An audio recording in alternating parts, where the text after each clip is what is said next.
बिस्मिल्लाहिर्रहमानिर्रहीम। अस्सलाम वालेकुम। चलें आज एक ऐसे लफ्ज़ की बात करते हैं जो सुनने में ना अक्सर बहुत भारी भरकम लगता है, रिसर्च। लेकिन सोचे ज़रा, क्या हो अगर ये कहा जाए कि ये काम हम सब तकरीबन हर रोज़ करते हैं। आइए इसी ख्याल को ना कुछ आसान सी मिसालों से देखते हैं, और मुझे यकीन है कि इस गुफ्तगू के आखिर तक सबको लगेगा कि अरे, रिसर्च तो कोई डराने वाली चीज़ है ही नहीं, ये तो एक बिल्कुल आम सी बात। अच्छा, तो जब ये लफ्ज़ रिसर्च सुनते हैं तो ज़हन में पहली तस्वीर क्या बनती है?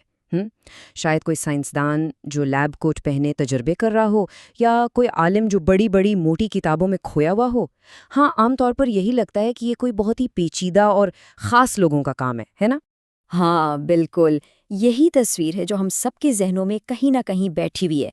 सफ़ेद lab coat, test tubes, computer screen पर चलते हुए नंबर्स और ग्राफ्स, और हाँ, लाइब्रेरियों में किताबों के ढेर। देखें, ये सब रिसर्च का हिस्सा तो है, इसमें कोई शक नहीं, लेकिन ये पूरी कहानी बिल्कुल नहीं है। सच पूछें तो ये तस्वीर का सिर्फ एक बहुत ही छोटा सा हिस्सा है। तो चलें, इन सारी पेचीदा तस्वीरों को ना थोड़ी देर के लिए एक तरफ रखते हैं। असल में रिसर्च की तारीफ बहुत ही सीधी सादी है। इसका मतलब सिर्फ ये है कि किसी भी बात को जानने के लिए एक तरीके से, एक तरतीब से मालूमात इकट्ठी करना, फिर उसका जायजा लेना और आखिर में किसी नतीजे पर पहुंचना। बस, ये कोई रॉकेट साइंस नहीं, बल्कि सोचने का एक मुनज़्ज़म तरीका है। अच्छा, तो फिर सवाल ये है कि ये मुनज़्ज़म तरीक़ा इस्तेमाल कौन करता है?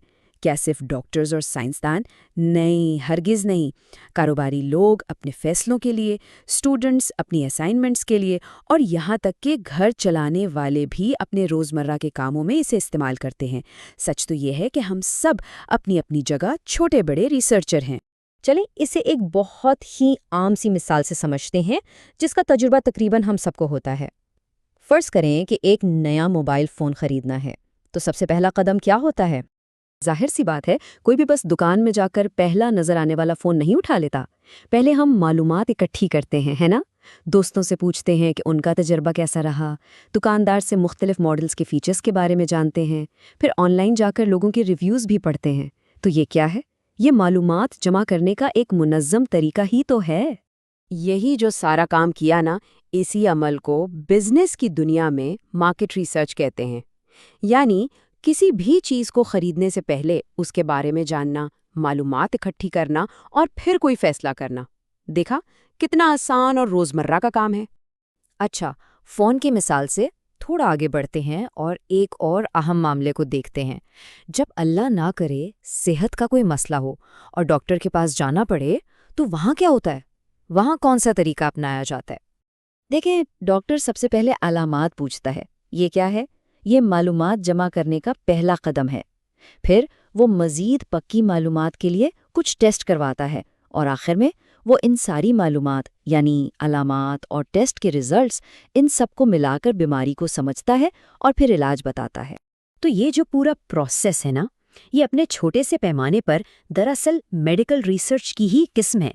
वही बात, मुनज़्ज़म तरीके से डेटा जमा करना, उसका तज्ज़िया करना और फिर एक हल यानी इलाज तक पहुंचना। चलें, अब एक ऐसी मिसाल लेते हैं जो हमारी समाजी ज़िंदगी से बहुत गहरी जुड़ी हुई है। जब किसी खानदान में रिश्ते की बात चलती है, तो ये इतना बड़ा और अहम फैसला आखिर कैसे किया जाता है? यही होता है ना कि दोनों खानदान एक दूसरे के बारे में मालूमात इकट्ठी करते हैं। उनके बैकग्राउंड के बारे में, उनके रहन सहन के तौर तरीकों के बारे में, उनकी आदत के बारे में, ये सब कुछ जानने की कोशिश की जाती है। और क्यों? ताकि एक सोचा समझा और बाखबर फैसला हो सके। इसी काम को, इसी मालूमात इकट्ठी करने को बाकायदा ज़ुबान में बैकग्राउंड रिसर्च कहा जाता है। यानी ज़िंदगी के इतने बड़े और अहम फैसले भी तहकीक के इसी बुनियादी उसूल पर किए जाते हैं। तो इन सारी मिसालों से क्या बात सामने आई? यही कि रिसर्च कोई डराने वाला या बहुत मुश्किल लफ्ज़ नहीं है। ये तो सीधा सीधा सोचने का एक तरीका है, एक ऐसी सोच जो हमें जल्दबाजी में या सिर्फ सुनी सुनाई बातों पर फैसले करने से रोकती है और ठोस मालूमात की बुनियाद पर बेहतर फैसले करने में मदद देती है।